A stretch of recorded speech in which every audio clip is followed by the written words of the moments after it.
హుస్నాబాద్ పట్టణం అక్కన్నపేట చౌరస్తాలో శనివారం బహుజన సమాజ పార్టీ వ్యవస్థాపకులు మాన్యశ్రీ కాంశీరాం 91వ జయంతి సందర్భంగా ఈ కార్యక్రమాలు హుస్నాబాద్ బీఎస్పీ పార్టీ ఆధ్వర్యంలో పూలమాలలు వేసి ఘనంగా నిర్వహించారు. ఈ కార్యక్రమంలో అఖిలపక్ష పార్టీ నాయకులు పాల్గొన్నారు. ఈ సందర్భంగా నియోజకవర్గ ఇన్ఛార్జ్ పచ్చిమట్ల రవీందర్ గౌడ్ మాట్లాడుతూ, బహుజనుల రాజ్యాధికారం కొరకు కేంద్ర ప్రభుత్వ మిలిటరీ రంగంలో శాస్త్రవేత్తగా పనిచేస్తున్న ఆయన ఉద్యోగానికి రాజీనామా చేసి పలు రాష్ట్రాల్లో సైకిల్ యాత్ర చేసి బలహీన వర్గాలను చైతన్య పరిచారని గుర్తు చేశారు.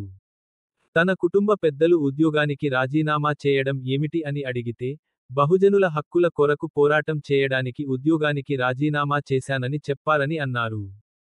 ఆయన పోరాటం ఫలితంగానే ఉత్తర ప్రదేశ్లో బహన్జీ మాయావతి ముఖ్యమంత్రిగా 4 సార్లు పనిచేశారు అని అన్నారు.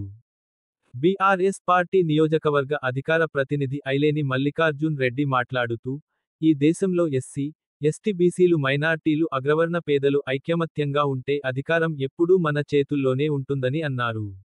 ఈ సందర్భంగా రాష్ట్ర బీసీ నాయకులు బుర్ర శ్రీనివాస్ గౌడ్ మాట్లాడుతూ, తెలంగాణ రాష్ట్రంలో కూడా వచ్చేది బీసీల ప్రభుత్వమేనని అన్నారు.